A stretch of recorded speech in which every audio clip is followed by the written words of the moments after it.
Neil Gaiman is a writer of just about everything, including fantasy, horror, science fiction, fantasy, and comedy. He is best known for the Sandman comic book series, featuring Dream and a host of other supernatural entities. His other works include American Gods, a novel about old gods clashing with the gods of the modern world. My personal favourite of his oeuvre is Neverwhere, which tells the story of London below, which coexists with the more familiar London above. As a writer of such diverse topics, it is unsurprising he has a diverse taste in literature.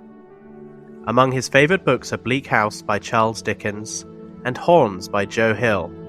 But today, I want to focus on his top 3 picks in the science fiction genre, as he considers his number 1 to be the best book of all time.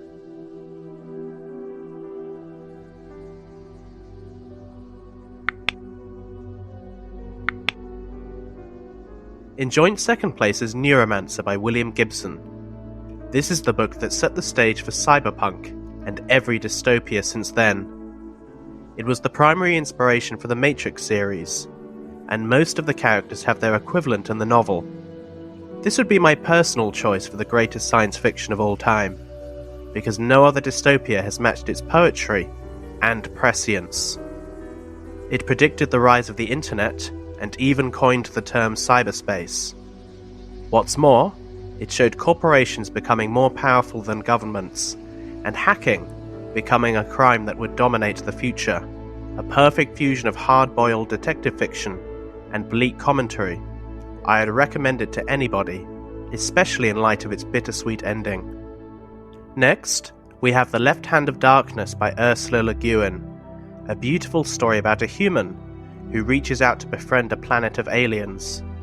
The problem is that they are ambisexual, with no fixed sex, which affects the culture of the planet and creates a barrier of understanding.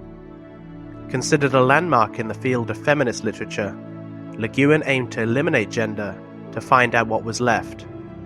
Over the course of the novel, the protagonist finds himself abandoning traditionally masculine traits and becoming a more rounded person. The novel is, in some ways, utopian, in that the absence of gender divisions leads to a society without constrictive roles. There are fewer wars, no sexual aggression, and in the words of literary critic Harold Bloom, the inhabitants of the alien world are better able to love, and therefore to sacrifice.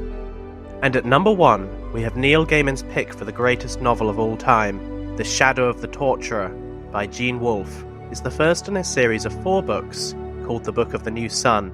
It takes place in a world which at first glance appears to be a gothic version of The Lord of the Rings, and follows Severian, a torturer who falls in love with his prisoner. This relationship spawns an epic adventure, and we discover that it is actually set so far in the future that our age is nothing more than a distant legend. The giant towers are really abandoned spaceships. Evolution has taken humanity in weird directions, and there are portals through time.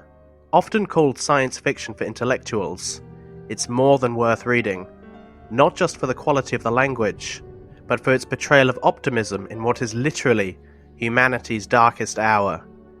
In Neil Gaiman's words, the sun is dying, everything is dying, and it's glorious.